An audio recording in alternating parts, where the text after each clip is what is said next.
সৌজন্যে Clemon, powered by spa. সুপ্রিয় দর্শক, ঈদ মোবারক। ঈদের বিশেষ আয়োজন স্পোর্টস ইনসাইটে আপনাদের স্বাগতম। সৌজন্যে ক্লেমন, পাওয়ার্ড বাই স্পা। সাথে রয়েছি আমি পবিত্র কুণ্ডু। আর আজ আমাদের সঙ্গে রয়েছেন বাংলাদেশের হকির বর্তমান সেন্সেশন ক্রেইজ আমিরুল ইসলাম। তার ব্যক্তিগত জীবন, ঈদের স্মৃতি, বর্তমান ও ভবিষ্যৎ পরিকল্পনা সব কিছু নিয়েই থাকছে আড্ডা। চলুন শুরু করি। আমিরুল, আপনাকে ঈদের বিশেষ স্পোর্টস ইনসাইটে স্বাগতম। কেমন আছেন আপনি? আলহামদুলিল্লাহ, আপনি কেমন আছেন? আছি ভালোই। এবারের ঈদটা তো আপনার জন্য আসলেই একটু স্পেশাল হবে, বিশেষ করে গত নভেম্বর ডিসেম্বরে যুব বিশ্বকাপ হকিতে যা করেছেন সেই কথা যদি আমি উত্থাপন করি, তাহলে তো এই ঈদটা তার আপনার জন্য বিশেষ। অবশ্যই বিশেষ, এবং সবসময় আমি ঈদটা উদযাপন করি পরিবারের সাথে। দেখা যাচ্ছে অনেক বেশি সময় পাওয়া হয় না, 2 থেকে 3 দিন পাওয়া হয়, কারণ খেলার জন্য সবসময় ব্যস্ততা থাকে।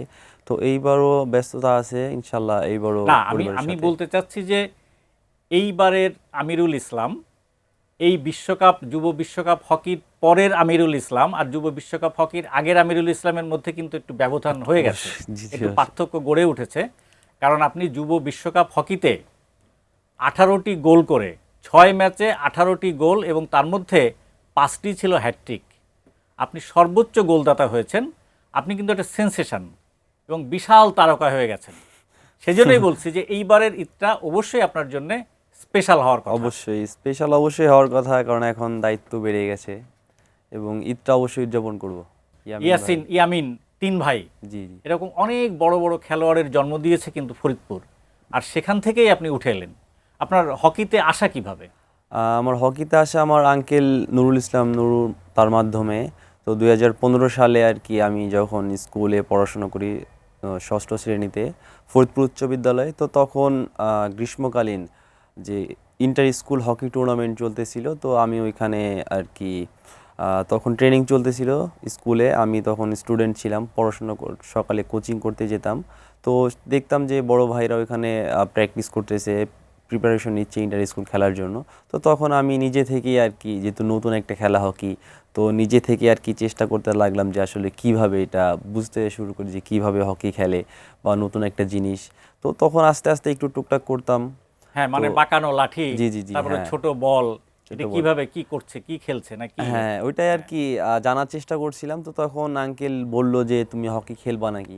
তো আমি অনেক আগ্রহ নিয়ে আর কি হকিতে, তার মাধ্যমে যাত্রা শুরু 2015 সালে। মানে তরুণদের মধ্যে দেখা যায় যে ক্রিকেটের প্রতি একটু আগ্রহ থাকে। ক্রিকেট যেমন আমাদের আগ্রহের একেবারে মানে শীর্ষবিন্দুতে চলে গেছে, তাই না? জি, অ্যাসপায়ারিং তরুণদের মধ্যে। তো আপনাকে কিন্তু ক্রিকেট টানেনি, মানে ফুটবলও টানেনি, আপনি হকিকেই বেছে নিলেন। আমি ফুটবল ক্রিকেট বাসায় খেলতাম, এলাকায় খেলতাম, স্টেডিয়ামে প্র্যাকটিস করছি ফুটবল। তো হকিতে আসা আঙ্কেলের মাধ্যমেই, তিনি বলছে যে হকি খেলো, ইনশাল্লাহ হকিতেও ভালো ফিউচার আছে, হকিতে ন্যাশনাল টিমে খেলতে পারবা। তো আমি ওই আগ্রহ নিয়ে আর কি হকিতেই ট্রায়াল দিছি। আচ্ছা, এক ছোটবেলায় ক্রিকেটও খেলেছেন, ফুটবলও খেলেছেন, কিন্তু হকিকেই আপনি বেছে নিয়েছেন। আপনার হকিটাই পরে ভালো লেগেছে। জি জি। তারপরে ভর্তি হলেন বিকেএসপিতে। এই বিকেএসপির জার্নিটা একটু বলেন। বিকেএসপিতে কিভাবে আপনার ভালো লাগলো, বিকেএসপির শিক্ষা? বিকেএসপি বর্তমান না, সবসময় বাংলাদেশের ক্রীড়াঙ্গনের একটা স্পোর্ট প্লেয়ার তৈরি একটা কারখানা বলতে গেলেই চলে। সেটা তো জানি। এবং তো সেক্ষেত্রে আমি বলবো যে একজন খেলোয়াড় হিসেবে বিকেএসপিতে ভর্তি একটা স্বপ্নের ব্যাপার। তো ওইখানে আমি সুযোগ পেয়েছি, এবং বিকেএসপির এনভায়রনমেন্ট, সব কিছু ফ্যাসিলিটিস প্লাস ট্রেনিংয়ের যে ইয়াগুলো, এভরিথিং আর কি অনেক ভালো। এখানে তো আসলে বিকেএসপিতে খুব ভালো ভালো কোচ ছিলেন। জি জি, আমরা জানি নুরুল ইসলাম, তারপরে কাউসার আহমেদ, কাউসার আলী, উনি কিন্তু হকিও খেলেছেন, ফুটবলও খেলেছেন, দুটোতেই ন্যাশনাল টিমে। জি জি, হ্যাঁ, এটা কিন্তু বিশেষ। তারপরে তো ভালো ভালো কোচ গেল, আরো আলমগীর আলম আছে, তারপরে মওদুদুর রহমান শুভ আছে, তারাও জাতীয় দলে খেলেছে, তুষারকান্তি হাওলাদার। জি জি, হ্যাঁ হ্যাঁ। তো যাই হোক, মানে বিকেএসপির হকিটা আমি তো বলবো যে মানে স্পেশাল, অবশ্যই স্পেশাল। এবং সত্যিকার অর্থে বাংলাদেশের হকিটাকে ডোমিনেট করছে। বাংলাদেশের হকিটা দাঁড়িয়ে আছে কিন্তু এখন এই বিকেএসপি ছাত্রদের জন্য। জি জি, অবশ্যই, এটা সত্যি কথা, অবশ্যই, এটা বাস্তব কথা। আচ্ছা, তারপরে আপনি জাতীয় দলে, মানে বিকেএসপির ছাত্র থাকা অবস্থায় আপনি প্রথম খেলেন 2019 সালে? 19 সালে, জি। তখন কি আপনি ছাত্র নাকি আপনার ছাত্র না, তো তখন শেষ আমি হয়ে গেছে? ছাত্র আছি। তখনও 2016 সাল থেকে 2022 সাল 2016 সালে পর্যন্ত। আপনার নাম শুনেছি, আপনি তখন স্বাধীনতা দিবস কাপে জি, জি। অংশ নিয়েছিলেন বিকেএসপির হয়ে। বিকেএসপি হয়ে 2019 এবং সালে। হ্যাঁ, এবং সেখানেই আপনার প্রথম নাম শোনা যায়। জি, জি। কিন্তু তখন কি অতটা ছাপ ফেলতে পেরেছিলেন যে আমি এই জায়গাটায় যাব? মানে আপনি কি, আপনার কি মনে ছিল, তখন যে লক্ষ্য ছিল একটু যে? জুনিয়র ছিলাম, তো তারপরে তখনও টার্গেট ছিল যে ন্যাশনাল টিমে খেলতে হবে। তো 2019 সালে আমার কি টুর্নামেন্ট শুরু হয়, জাতীয় পর্যায়ের টুর্নামেন্ট বিজয় দিবস কাপ দিয়ে আমার শুরু হয় বিকেএসপির জার্সি পরে ফার্স্ট টুর্নামেন্ট। তো তখনই আমার আর কি টার্গেট, আগে থেকে টার্গেট ছিল যে জাতীয় দলে খেলবো, কিন্তু তখন থেকে আর কি ঢাকা মাঠে আমি পরিচিত হতে শুরু করি। তারপর থেকেই চেষ্টা করি ইনশাল্লাহ। 19 সালে আমি অনূর্ধ্ব-21 দলে জাতীয় দলের হয়ে ডাক পাই ক্যাম্পের জন্য। গত বছর মানে নভেম্বর ডিসেম্বরে যুব বিশ্বকাপ হকি, যেটা জুনিয়র FIH বিশ্বকাপ, সেখানে যে ইতিহাস করলেন, আসলেই এমনটা কিন্তু বাংলাদেশের কেউই ভাবেনি। আপনি নিজেও কি ভাবতে পেরেছিলেন এতটা ভালো করবেন? আমার টার্গেট ছিল যে আমি খেলবো দেশের জন্য, সর্বোচ্চ সম্মান বয়ে আনতে পারি, এইভাবে পারফরমেন্স করব। এবং আমি আমার স্ট্রং মাইন্ডসেট নিয়ে আমি টুর্নামেন্টে গেছিলাম। যে আমি সময় পাইছি প্রায়, আমাদের টার্গেট ছিল 2020 সাল থেকে যে আমরা যুব বিশ্বকাপ খেলবো 2025 সালে। আমাদের 25 সালে টার্গেটটাই ছিল, এর আগেও আমরা সুযোগ পাইছিলাম, বাট আমাদের বয়স ছিল এভারেজে 18-19 যারা প্লেয়ার ছিল সবার। তো সেক্ষেত্রে দেখা যাচ্ছে যারা বাইরে, যারা এশিয়ার মধ্যে যারা স্ট্রং কান্ট্রি আছে, মালয়েশিয়া, পাকিস্তান, ইন্ডিয়া, তো তাদের দেখা যাচ্ছে যে তাদের থেকে আমরা বয়সে একটু ছোট ছিলাম। তো সেক্ষেত্রে আমরা চেষ্টা করছি, বাট 23 সালে আমরা কোয়ালিফাই করতে পারিনি। বাট আমরা টার্গেট যেহেতু নিয়েছি 25 সালে কোয়ালিফাই করব, আমরা প্রায় 5.5 থেকে 6 বছর একসাথে ট্রেনিং করি, কোয়ালিফাই করেছেন, এবং ওইটার জন্য আমরা ট্রেনিং কোয়ালিফাই করতে পারছি ওয়ার্ল্ড কাপে। এবং শুধু তাই না, যে প্রথমবার কোয়ালিফাই করে এবং বাংলাদেশের এটা অভিষেক জুনিয়র বিশ্বকাপ, এবং সেখানে যা করলেন সেটা আসলে ইতিহাস হয়ে গেল। 21 দলের মধ্যে 17তম হলেন, চ্যালেঞ্জার ট্রফি জিতলেন অস্ট্রিয়াকে হারিয়ে। জি, মানে 17তম অস্ট্রিয়াকে হারিয়ে। এবং সবচেয়ে বড় কথা, আপনি 6টি ম্যাচ খেলেছেন, 6টি ম্যাচের 5টিতে আপনি হ্যাটট্রিক করেছেন, আনবিলিভেবল। এবং দক্ষিণ কোরিয়ার বিপক্ষে আপনি 2বারই মানে গ্রুপ পর্বেও করেছেন হ্যাটট্রিক, এবং যখন স্থান নির্ধারণী খেলা সেখানেও আপনি হ্যাটট্রিক করেছেন। এই যে এত ভালো পারফরমেন্স, এটা কিভাবে হলো? আপনি তো ড্র্যাগ ফ্লিক স্পেশালিস্ট। জি, জি, ড্র্যাগ ফ্লিক করি। হ্যাঁ, পেনাল্টি কর্নার বিশেষজ্ঞ। কিভাবে এই যে এই সাকসেসটা, মানে এটা কিন্তু আনবিলিভেবল, মানে একটা জাদুকরী সাফল্য। এইটার আমি বলবো সবচেয়ে বড় বিষয় হচ্ছে যে সুযোগ পাওয়ার বিষয়টা, যেটা যে কোচিং স্টাফ আমার উপর বিশ্বাস রাখছে যে আমি করতে পারবো, দলের জন্য গোল করতে পারবো। এবং আমি চেষ্টা করছি ওই বিশ্বাসটা যেন আমি সবসময় টুর্নামেন্টের ফার্স্ট ডে থেকে টুর্নামেন্টের লাস্ট ডে পর্যন্ত আর কি যেন আমি ওই বিশ্বাসটা রাখতে পারি। আমি ধন্যবাদ জানাই কোচিং স্টাফদেরকে যে তারা আমাকে বিশ্বাস করছে, আমাকে সুযোগ দিছে। তো আমি এই সুযোগটা কি চেষ্টা করছি কাজে লাগানোর জন্য। আচ্ছা, আর মাঠের মধ্যে তো ধরেন সহ খেলোয়াড়দের সাহায্যও তো লাগবে, তাই না? অবশ্যই, অবশ্যই। তারা যদি আপনাকে সেইভাবে পাস না দেয়, যদি পেনাল্টি কর্নার আদায় না করে, হ্যাঁ, আপনি তো পেনাল্টি কর্নার সেই ড্রাগ ফ্লিক করার সুযোগটা পাচ্ছেন না, তাই না? অবশ্যই আপনার সতীর্থদেরও কৃতিত্ব দিতে হবে। অবশ্যই। এখন আমাদের প্রথম কথা হচ্ছে যে আমাদের প্লেয়ার যারা ছিল তারা খুবই সাপোর্টিভ ছিল। হ্যাঁ, তারা আমাকে সাপোর্ট করছে, মেন্টালি বলেন।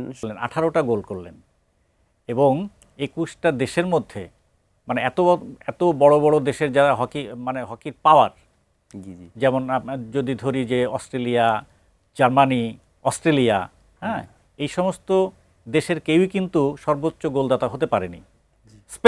স্পেনও ছিল। আপনি সেখানে 18 গোল করলেন। আপনার নিকটতম প্রতিদ্বন্দ্বী কে ছিল গোলের, মনে আছে? স্পেনের একজন ছিল, ও 12 গোল করছে আর কি। স্পেনের একজন 12 গোল করেছে। তাহলে এইটা তো মানে বাংলাদেশের জন্য এটা একটা বিশেষ পাওয়া, যে বাংলাদেশের একজন খেলোয়াড়কে সারা বিশ্ব এইভাবে চিনে নিল, তাই না? আর আপনি বলছিলেন যে খেলোয়াড়দের, মানে সহ খেলোয়াড়দের যে সহযোগিতা, এটা তো অবশ্যই থাকবে। অবশ্যই, হ্যাঁ, কিন্তু তারপরেও বলতে হবে যে আপনি এই যে বিশেষ এই যে কৌশল, এই যে দক্ষতা, এই নৈপুণ্য, এটা তো আপনি অর্জন করেছেন, তাই না? অবশ্যই, হ্যাঁ। তাদের সাপোর্টটাই সবচেয়ে বেশি ইম্পর্টেন্ট। তাদের সাপোর্ট, আমাদের সতীর্থ প্লেয়ার যারা আছে তাদের সাপোর্ট, কোচিং স্টাফদের সাপোর্ট, এটা আমাকে সবচেয়ে বেশি মোটিভেট করছে। আমি চেষ্টা করছি যে তারা আমার উপর যে বিশ্বাসটা রাখছে যেন এই বিশ্বাসটা আমি 100% তাদের ফিডব্যাকটা যেন দিতে পারি। আমিরুল, যেটা বলছিলাম যে যেটা আপনি বলছিলেন যে সহ খেলোয়াড়দের সহযোগিতা না পেলে হয় না, তো মাঠের মধ্যে তো আসলে একটা একটা গড়ে ওঠে, তাই না? হ্যাঁ, একটা communication। সমন্বয় গড়ে ওঠে, একটা কম্বিনেশন গড়ে ওঠে। তা এই ক্ষেত্রে আপনার কোন কোন খেলোয়াড় বা কোন সতীর্থকে আপনি বেশি করবেন? যেমন রকি আছে, তারপরে জি, জয় আছে, তারপরে অভয়, হ্যাঁ আব্দুল্লাহ, সামিন, হ্যাঁ এই যে যারা আছে আমরা এরা এখানে সবচেয়ে সিনিয়র এরাই আসলে দেখা যাচ্ছে আমরা 6-7 জন সিনিয়র আছি যারা আর কি আমাদের সবসময় আর কি আমাদের মধ্যে একটা ভালো কমিউনিকেশন আছে যে আমরা কিভাবে আর কি দলের জন্য সর্বোচ্চ দিতে পারি। যুব বিশ্বকাপে মানে আপনি যখন এই যে 18 গোল করলেন বা বিশেষ পুরস্কারও পেলেন, তো ওই সময়কার অনুভূতি কেমন? মানে আপনাকে নিয়ে কেমন একটা কৌতূহল জেগেছিল ওই ওই হকি অঙ্গনে আর কি? অনুভূতি তো অবশ্যই গর্বের ছিল যে দেশের জন্য আপনি কি এত বুঝতে পেরেছিলেন যে এরকম কিছু একটা করে ফেলেছি, আমাকে নিয়ে বেশ শোরগোল হচ্ছে? এই বিষয়ে আসলে আমি আমি ফোকাস করছি আমার খেলার আমার পারফরমেন্সের উপর, দেশের যে একটা সম্মান রেজাল্ট এটার উপরে। এখন মানে তারকা খ্যাতি বা হঠাৎ করে এই প্রাপ্তি আপনার মাথা ঘুরিয়ে দেয়? না না, অবশ্যই না, অবশ্যই না, কারণ আমি আমি মেন্টালি অনেক স্ট্রং ছিলাম যে ওয়ার্ল্ড কাপে যাব এবং আমরা যেন ওয়ার্ল্ড কাপ খেলছি, কেউ যেন বলতে না পারে যে আমরা লাকি যে আমরা ওয়ার্ল্ড কাপ খেলছি, কিন্তু আমাদের পারফরমেন্স দিয়ে আমরা বুঝিয়ে দেবো যে হ্যাঁ আমরা এটার যোগ্য। ওমান এবং বাংলাদেশ প্রায় সমান সমান, মানে ওমানের সঙ্গে কিন্তু একটা চিরপ্রতিদ্বন্দ্বী চিরপ্রতিদ্বন্দ্বী বলা হয়, আর্চ রাইভাল। তো ওমান তো একেবারেই মানে দাঁড়াতেই পারেনি, এবং আপনাদের কল্যাণে ওমান বুঝে গেছে যে বাংলাদেশের হকিটা এখন কোথায় চলে যাচ্ছে আর কি। জি জি হ্যাঁ, তো এই জিনিসটা নিশ্চয়ই আপনার জন্য আরো অনুপ্রেরণাদায়ক। অবশ্যই। এখন আমাদের কথা হচ্ছে যে আমরা পারফরমেন্স করব, আমরা এমনভাবে পারফরমেন্স করবো যেন সবাই আমাদেরকে রেসপেক্ট করে, এবং আমরা ওমানকে অবশ্যই ছোট টিম ভাবিনি, আমরা সবসময় তাদেরকে ওমানের রেসপেক্ট সঙ্গে তো করছি। সবসময় প্রতিদ্বন্দ্বিতা হয়। আমাদের যেহেতু চিরপ্রতিদ্বন্দ্বী ওমান, তো আমরা পারফরমেন্সটা ওইভাবেই করছি যেন তারা আমাদেরকে মনে রাখে যে হ্যাঁ বাংলাদেশের সাথে খেলছি, ওয়ার্ল্ড কাপে খেলছি, এবং তারা আমাদেরকে এইভাবেই ট্রিট করছে। বাংলাদেশের মানে পতাকা উড়ালেন, মানে একটু গৌরব দিলেন, বাংলাদেশের পতাকাকে গৌরব দান করলেন। তো আপনার নেক্সট টার্গেট কি? আপনার পরবর্তী পরিকল্পনা নিশ্চয়ই আরেকটু উপরের দিকে অবশ্যই, আপনার অবশ্যই। লক্ষ্যটাকে বাঁধবেন আপনি। জি, প্রথম স্বপ্ন ছিল আমাদের যুব বিশ্বকাপ খেলবো, আলহামদুলিল্লাহ এটা পূরণ হয়েছে। এখন আমার টার্গেট যে সিনিয়র বিশ্বকাপটা, যে ইন্টারন্যাশনাল ওয়ার্ল্ড কাপ, যেটা সিনিয়র ওয়ার্ল্ড কাপ, তো আমার টার্গেট ওইটা ইনশাল্লাহ খেলবো। এটার জন্য আমাদের দরকার পরিকল্পনা। ইনশাল্লাহ হকি ফেডারেশন এবং জাতীয় ক্রীড়া পরিষদ এই সমন্বয়ে যদি একটা পরিকল্পনা করে 8 থেকে 10 বছরের, যে এই টিমটা 8 থেকে 10 বছর একসাথে থাকবে এবং তারা কন্টিনিউয়াসলি প্র্যাকটিস ম্যাচ খেলবে, প্র্যাকটিস করবে, এবং তারা টার্গেট রাখবে যে সিনিয়র ওয়ার্ল্ড কাপ খেলতে পারে। এই পরিকল্পনা এনে যদি আগায়, ইনশাল্লাহ আমাদের মধ্যে বিশ্বাস আছে যে আমরা সিনিয়র বিশ্বকাপও খেলতে পারবো। আচ্ছা, আমাদের যদি সঠিক পরিচর্যা করা হয়, আমাদের নার্সারিং করা হয়, আমাদেরকে একটা পরিকল্পনার মধ্যে এনে, এবং আমি মনে করি যে জাতীয় ক্রীড়া পরিষদ যদি এবং হকি ফেডারেশন সমন্বয়ে যদি তারা একটা পরিকল্পনা করে, আমিনুল ভাই আছে আমাদের ক্রীড়া প্রতিমন্ত্রী, তিনি বলতে যাচ্ছিলাম, তিনি আসলে খুবই ক্রীড়াবান্ধব ব্যক্তি, এবং সে যেহেতু স্পোর্টস ব্যাকগ্রাউন্ডের, সে যদি আমাদের এই বিষয়টা নিয়ে আরো বেশি ফোকাস করে, আমি আশা করব ইনশাল্লাহ সে ফোকাস করবে হকি নিয়ে। ইনশাল্লাহ আমরা যে রেজাল্ট দিচ্ছি তারা, আমি আশা করি আমিনুল ভাই ইনশাল্লাহ আমাদের এই প্রসঙ্গে একটু বলি যে বাংলাদেশে একসময় হকি জনপ্রিয়তার দিক দিয়ে ফুটবল এবং ক্রিকেটের একদম কাছাকাছি ছিল। জি জি, এবং অনেক টাকা পেতেন কিন্তু হকি খেলোয়াড়রা, মানে লিগে খেলে।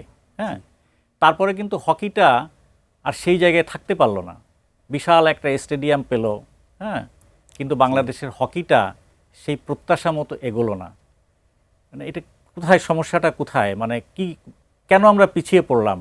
এটা আপনাদের দুঃখ দেয় না আপনাকে? অবশ্যই দুঃখ কেন দিবে না। আমরা আসলে যে পরিমাণ পরিশ্রম করছি, সেই পরিমাণ আমরা আসলে ফিডব্যাক পাচ্ছি না। দেখা যাচ্ছে আপনি বলেন আর্থিক সহায়তা বলেন, বা আমরা যে ভালো ফ্যাসিলিটি পাই তেমনও না। আমাদের মূল সমস্যা হচ্ছে যে স্পন্সর জটিলতা।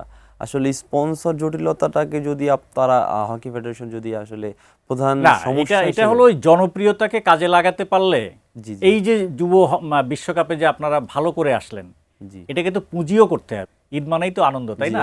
আমরা ছেলেবেলার ঈদ কিভাবে করতেন, এখন কিভাবে করবেন, এবারের ঈদের কি পরিকল্পনা, একটু যদি দর্শকদের সাথে শেয়ার করতেন? ছোটবেলায় আসলে ঈদ বলতে ছিল যে নামাজ পড়বো, নতুন জামা কাপড় পরবো, তারপরে যারা সিনিয়র যারা আছে নানু দাদু তাদের থেকে সালামি নিব, এটাই আর কি। সালামি নেওয়ার বিষয়টা একটা জি অবশ্যই, এটা তো ছোটবেলা থাকতে তখন আর কি এরকম হতো। ইনশাল্লাহ এখনো আছে এরকম সিনিয়র যারা আছে তারা সালামি সবসময় দেয়। তো এইবারে ঈদ ইনশাল্লাহ পরিবারের সাথে আর কি ইনশাল্লাহ বেশি সময় পার করতে পারবো আশা করি। এবং এখন দায়িত্ব আছে আমাদের সামনে এশিয়ান গেমস কোয়ালিফাই, তো ওইটার প্রস্তুতিও আসলে ঈদের মধ্যে নিতে হবে আমাদের। আপনার চুলের কারণেই কিন্তু আপনাকে তুলনা করা হয় হেয়ার স্টাইলের কারণে, যে হকির হামজা, এই বিষয়টা আপনি কেমন এনজয় করেন? এটা অবশ্যই আমি অবশ্যই বেশি এনজয় করি, কারণ বাইরে বের হইলেই আর কি সবাই দেখে বলে যে হামজা ভাই যাচ্ছে, হামজা ভাই যাচ্ছে। আসলে হামজা ভাই যেহেতু সে ফুটবলটাকে আসলে আমি নতুন করে জাগরণের জন্য জাগিয়ে তুলেছে হামজা ভাই, তার মাধ্যমে ফুটবলটাকে এখন পুরো বিশ্বের মানুষ চিনতেছে। তো হামজা ভাই যে পারফরমেন্স করতেছে দেশের জন্য, আমিও চেষ্টা করতেছি আমি আমার জায়গা থেকে হকি টিমকে কিভাবে সাপোর্ট দেওয়া যায়। হামজা চৌধুরীর সঙ্গে আপনার কি ব্যক্তিগতভাবে যোগাযোগ হয়েছে, কথা বলেছেন? না, এখন পর্যন্ত দেখা হয় না, দেখা হয় না। হামজা ভাই একটু ব্যস্ত মানুষ, তো তার সাথে দেখা করার ইচ্ছা ছিল যে আমাদের যে এশিয়ান কাপ যেটা ছিল 18 তারিখে নভেম্বরে, তো আমরা 18 তারিখে আর কি ফ্লাইট নিয়ে ইন্ডিয়ার ওয়ার্ল্ড কাপের জন্য আর কি যাত্রা শুরু করি। তো ওইটার জন্য দেখা হয় নাই, আশা করি ইনশাআল্লাহ ভবিষ্যতে দেখা হবে। অবশ্যই আমরা আশা করি যে হামজার সঙ্গে আপনার দেখা হবে। ফুটবলের হামজা আর হকির হামজা, এই দুই হামজা মিলে আমাদের ক্রীড়াঙ্গনকে আরও আলোকিত করবেন আপনারা। অবশ্যই আপনার ঈদ দারুণ কাটুক। এই তারকা খ্যাতি, আপনি যুব বিশ্বকাপে যে তারকা খ্যাতি অর্জন করেছেন, এই খ্যাতির আলোটা যেন আপনি ঈদের আনন্দেও, ঈদ উদযাপনেও আপনার কাজে লাগে। আপনাকে এই জন্যে মানে শুভেচ্ছা থাকলো, আপনি আরও এগিয়ে যান। ধন্যবাদ। দর্শক, শেষ করছি আজকের বিশেষ আয়োজন স্পোর্টস ইনসাইট, সৌজন্যে ক্লেমন, পাওয়ার্ড বাই স্পা। ধন্যবাদ আমাদের সাথে থাকার জন্য। সবাইকে আবারও ঈদের শুভেচ্ছা।